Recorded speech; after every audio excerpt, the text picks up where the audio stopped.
Thank you for joining at this unusual time where it's dark and early in Salt Lake City, Utah. Um, so thanks um, for taking that into consideration.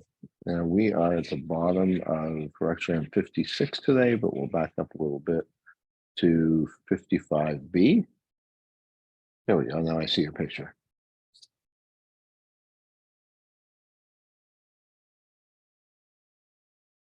Okay. Good morning. I see you're connected. Thank you. Good morning. Good morning. Thank you for accommodating me with the time. It's dark and early here at in Salt Lake City, Utah. We are at the bottom of, actually on 56 today, but we'll just back up a little bit to the bottom of 55B, second line from the bottom. And we are discussing the statement of Rav Chisda yesterday, in which he discussed the possibility of double counting time. So if you have someone who is who cannot cut his hair for two reasons. One, he's a Mitzvah and he has to wait the time period before he shaves actually his whole body. And two, he's a Nazir. So, it's a given that after you finish cutting your hair as a Mitzvah, you still have to wait another 30 days to complete your Nazirus, because as we've seen all along, you have to have a minimum amount of hair growth to cut in order to qualify as the end of Nazirus. But what about, can you double count that time? So if you're a Mitzvah and a Nazir at the same time, so, you know, it's only 7 days. Let's say you only have to do 7 days as a Mitzvah. Do those 7 days count towards the period of Nazirus? Okay, so Rav Chisda said yes, they can overlap, they can double count. Rami Bar Chama asked, what if a person he has three statuses here, all of which require cutting the hair. Nazir is a Nazir, and he's possibly Tameh, not certainly Tameh, and possibly a Mitzvah, a certified Mitzvah. So there's three things that have to take place. He has to finish his Tuma, then he has to finish his Mitzvah period, and then he has to finish his Nazir period.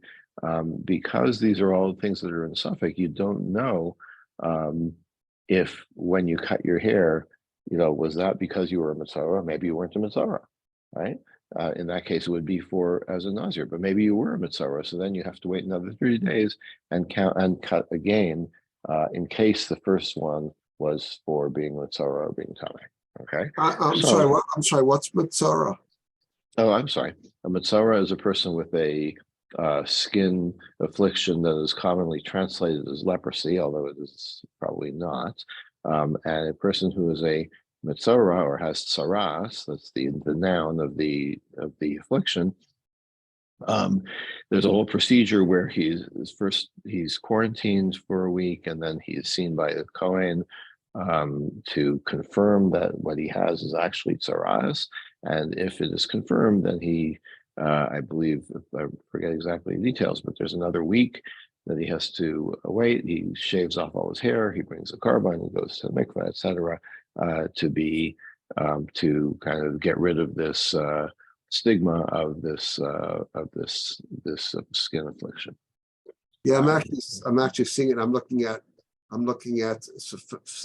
Safari. I actually see it now. It shaves for his leprosy, and then again sits 30 days as a Nazir, right? Yeah, it's something the Torah will discuss this in about 4 or 5 weeks in Parshas Mitzvah. So I know you'll be sitting on the edge of your chair for next 5 weeks. So anyway, so such a person, so under any of these, under the circumstances of being Tameh or being a Mitzvah, you cannot, among the restrictions are you can't, you're Tame, so you can't eat sacrificial meat, right? Coaching. But so you would have to wait 60 days. You'd count the first 30 days as a where you I guess the Mitzvah thing is a 30-day process. So you would count 30 days, and then you would cut your hair and do the whole then you would cut your hair and go to the mikvah. But maybe that was because you were Tame and you haven't started your Mitzvah period. So you do another 30 days of the Mitzvah. So then 60 days until you can eat kachim. But then there's one other restriction that the Nazir has, Shosa Yayin, in the Tame Lamesim, Lachar Mea V'Yasrim Yom. You have to wait 120 days, four periods of 30 days, to be able to drink wine or become Tame as a Nazir. Because again, you don't know if the first, you have to do these in the particular order, so you don't know the nature of the first 30 days, the first kind of ending of the 30-day period, the second period, the third period, and then finally the fourth period is definitely letting you off the hook for as a Nazir. So it would be 4 periods of 30 days. Vatani Allah. And so first of all, so regarding what's the point of bringing all this to the table? As I said, Rav Chizda said that you can double count the period of Mitzvah and Nazir, right? So why wait 4 separate periods? Okay, so this is a counter to Rav Chizda. Vatani Allah. And it was reported on that. But when does this apply? But Nazirus Muetas, that only applies this 4 periods of 30 days, and you have your minimum period of being a Nazir. So, as we've said all along, a standard period of being a Nazir is 30 days. But if you specify a longer period, you can specify a longer period. So when it comes to a 1-year period, for example, the Nazir's Bashana, the person made himself a Nazir for a year. So then the same thing would apply almost. Okay, you'd still have to wait a full year for your next haircut because you're a Nazir. So you have to wait the year. But then it might be that the haircut you're doing now is not the Nazir haircut. It's the being Tame hair. It's the like waiting for the period of Tumatan, and the next one might be for being a Mitzvah, etc. So, would it be 4 years, 4 full 1-year periods? So the Nazir's Bashan, if it's a 1-year Nazir's Ochel Kachim Lachar Shtei Shanim, so you wait 2 full year periods for eating kachim, which is a restriction only for the Mitzvah and the Tame. The Shosi Yain and Tame Lamesim Lachar Bashanim. The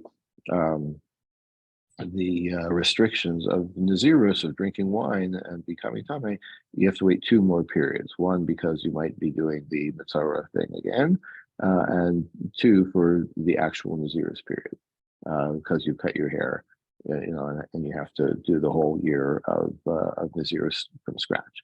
Now, if you want to say you can double count,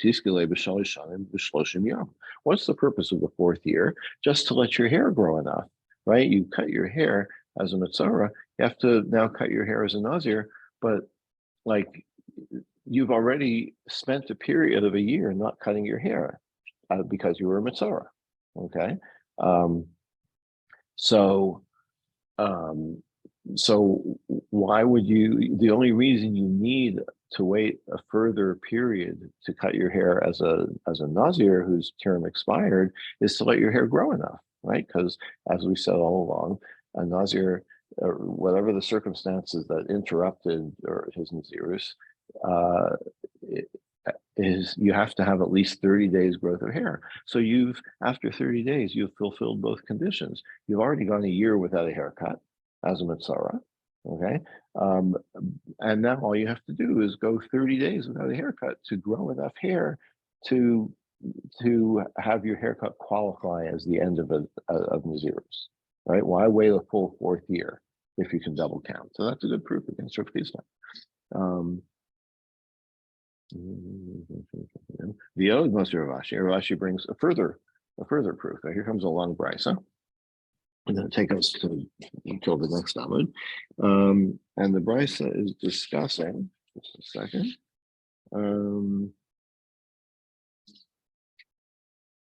Just a second, make sure I get this right.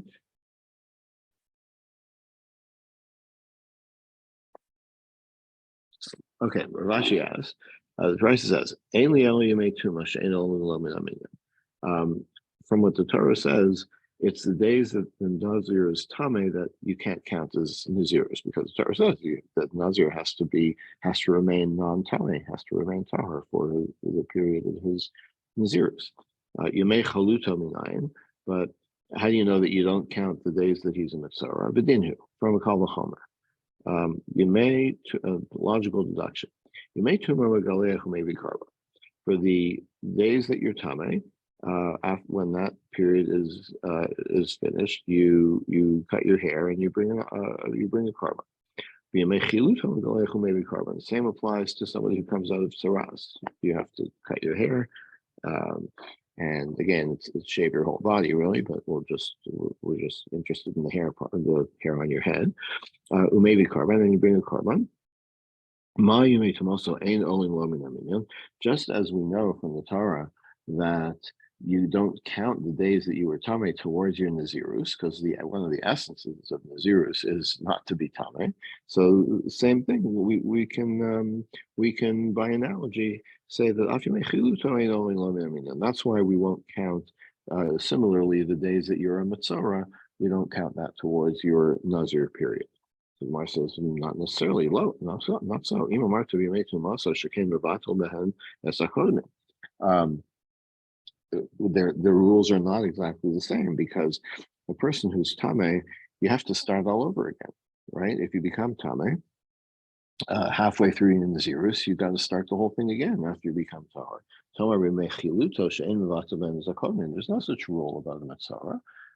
A mitzvah, yes, it will interrupt the days of your Nazirus, because now we're starting to count, the days that you have to count until you can shave as a mitzvah, and then you pick up where you left off in your Nazir period. So it's not the same as Tuma. So don't tell me that by analogy it's the same. It should have all the same rules, because they clearly have different rules. So Amarta Kal V'chomer. Okay, so you can't say that it's an analogy, but you can say it's a Kal V'chomer. It's a logical deduction. Uman Nazir Bekever Shasara Royally Tiglachas Nazirus. A person who is in a cemetery, in other words, he's actively becoming Tameh, and at that point he makes a vow to be a Nazir. So Shasara Royal Tiglachas Nazirus. So when do you start? Let's say you're camping out in the cemetery and you make a vow to be a Nazir, and you stay there for 2 days, okay, and then you come out. All right. When does your period of Nazirus start? From the day that you made the vow, or from the day that you came out of the cemetery and the vow kind of became relevant to be able to be kept? So the rule is it's when you come out of the cemetery. 30 days after that is when your Nazirus ends. Okay. Now, so at that point you'd have 32 days of hair growth from the time that you made the vow, right? So even so, you don't count the first 2 days, right?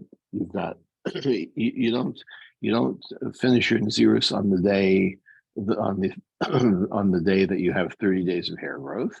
You finish it 2 days later because of the circumstances. So you may chiluta. Now, what about the person who is a mitzvah as well? She'ein sarah royally tiglachas Nazirus.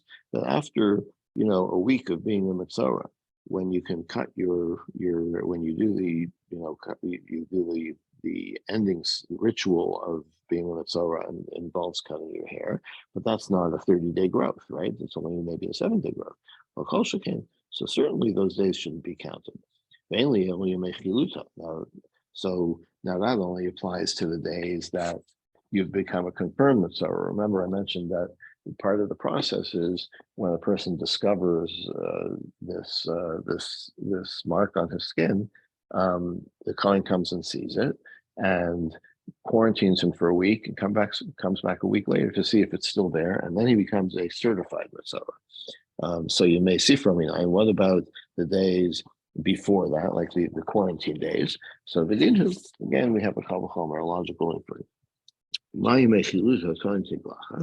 Just as just as we've seen that the days when he's a certified mitzvah, he requires the haircutting. So likewise, it's the quarantine period, which is requiring his haircutting.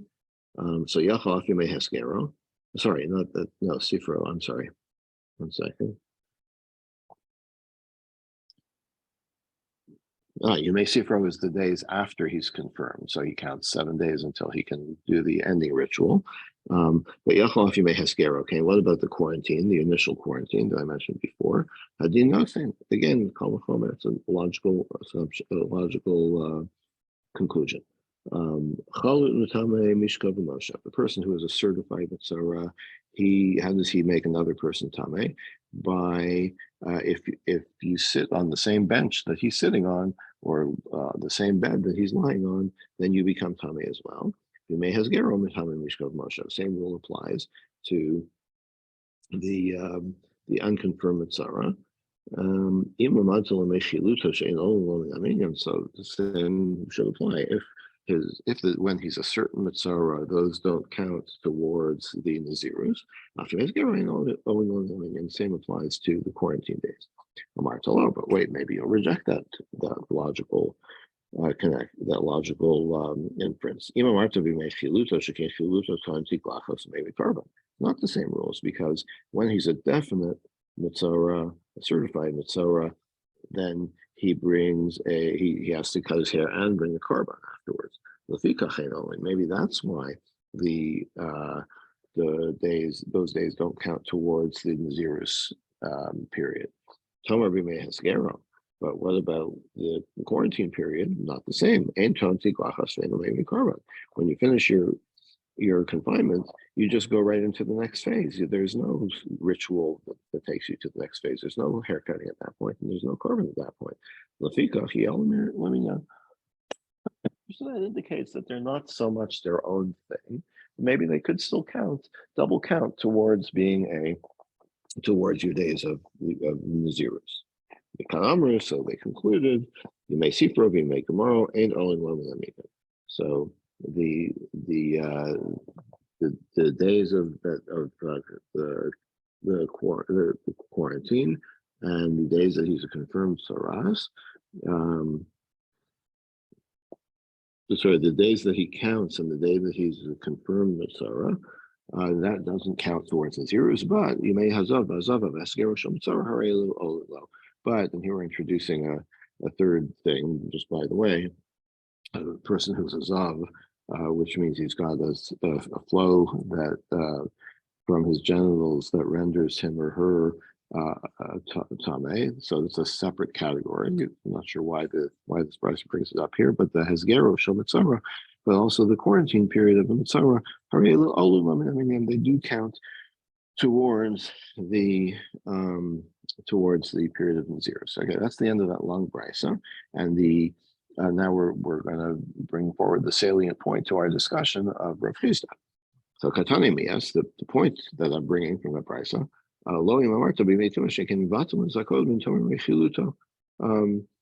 so we stated that there's a distinction between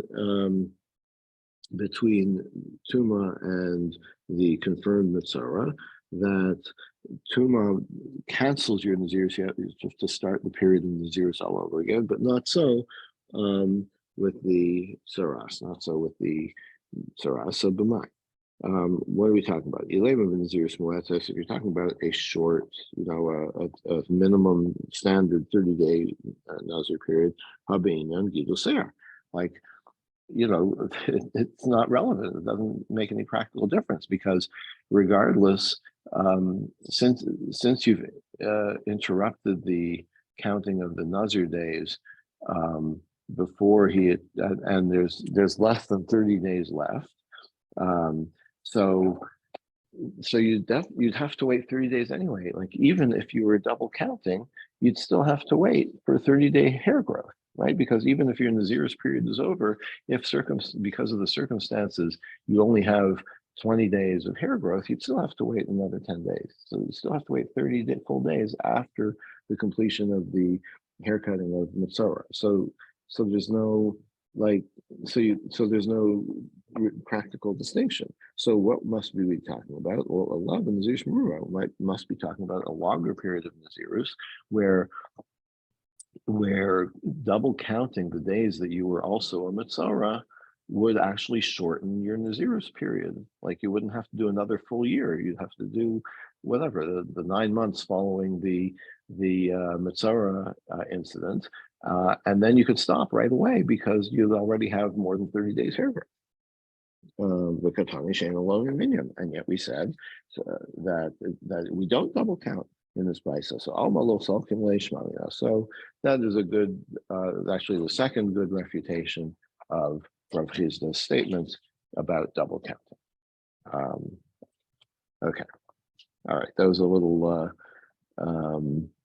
long-winded and whatever, but now we're at the next Mishnah, so we can start something new. Amar Elazar Mishum Rabbi Yeshua. Now, this actually is going to be much lighter stuff because what the Gemara is going to discuss here is not so much what the Mishnah is discussing, but who is quoting whom, and who are the people involved in this chain of transmission. Amar Elazar Mishum Rabbi Yeshua. Rabbi Elazar said in the name of Rabbi Yeshua, called Tuma Min Amesh Nazir Megaleach Aleha. Any tuma that a person gets for which, that is the type of tuma for which a Nazir would have to interrupt his Nazirus and shave and start over again. Those same types of tuma are the kinds that you would be liable for if you came into the sanctuary, into the temple, where you're not supposed to go where you're tamei, but there are different kinds of tuma, right? So we'll discuss what they are. But if it's a less severe kind of tuma,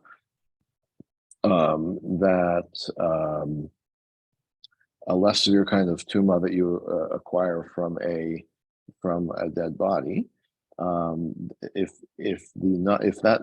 we'll see what they are. Are we going to see that in the Gemara? I mean, we saw in the previous Mishnah, right, where like if you become tamei to some blood, right? There's no dead body, but there's only blood. So you do become tamei, but the Nazir, that's not the kind of tuma that interferes with a Nazir. Okay, and so therefore this Mishnah would be saying that it also doesn't disqualify you from coming into the temple. Amar Meir says, Lo tehei zu kala min asheretz. Like, if we know that there's two kind of general categories of tuma being discussed here. One is becoming tamei to a dead body, right? And the other is becoming tamei by touching a sheretz, a dead rodent or creepy crawly thing. Now, clearly, becoming tamei to a human dead body is more severe, okay? But we know that becoming tamei to a sheretz prevents you from going into the temple, okay? So you'd have according to the first part of the Mishnah, says Reb Meir, you'd have a kind of a paradox, right? The situation doesn't make sense because the lesser kind of tuma, which is sheretz, prevents you from going into the temple. And an aspect of the weightier kind of tuma, which is contact with a dead human, okay, if it's only blood, you'd be off the hook for the temple, right? But it's part of a category that seems weightier because it's dead humans. So that doesn't seem to make sense to him. So therefore, he would say that any kind of tuma related to a dead human body, prevents you from going to the temple and interrupts the Nazir's period of Nazirus. Okay, so as I said, we're going to discuss like who said what from whom. So the Mishnah said it was Rabbi Eliezer who quoted Rabbi Yeshua. So when I asked Rabbi Elazar Mishum Rabbi Yehuda Gamarla, could that be? Well, how Mishum Rabbi Yehuda Bar Mamal Gamarla? But I'm going to show you that the person he quoted was not Rabbi Yehoshua, who we understand to be, he's like one of the more common sources in the Gemara or in the Mishnah. So that is apparently Rabbi Yehoshua ben Chananya. But here it appears to be Rabbi Yehoshua Bar Mamal who he quoted from. Tanya, where do we get that from? From a brisa. Rabbi Elazar. Rabbi Eliezer said, "Kashalachti la'ardaskia." When I went to this place called Ardaskia, Masasi Rabbi Yehoshua ben Peser Rosh Shevadan. There was a third Rabbi Yehoshua, Rabbi Yehoshua, the son of Peter Rosh, and he was Shahayat Yoshevadan. It was near Balacha. He was discussing halacha with Rabbi Meir. And this is what they discussed. Exactly the topic of our Mishnah. Any tuma from a dead human that a Nazir that interrupts the Nazir, so the Nazir has to cut his hair and start over again. That's the same type of tuma which you're liable for if you enter the temple. But a tuma whose root is from a dead body, but is not severe enough to make a Nazir cut his hair, as I said before, for an example, is just blood. That also then you're also not liable for entering the temple with it. So Meir said, "I'll take you calling that sheretz, like in our Mishnah. Don't this shouldn't be any better than sheretz tuma." So I said back to him, Kuma Tabaki, Rabbi Yehoshua Bar Mamal. Don't you know what Rabbi Yehoshua Bar Mamal said? He said, yeah, I've heard of him. Rabbi Yehoshua Bar Mamal Mishum Rabbi Yehoshua.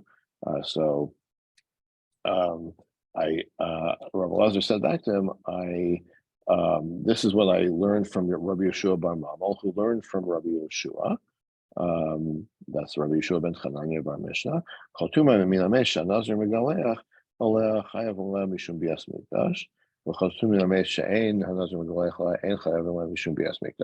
the same statement.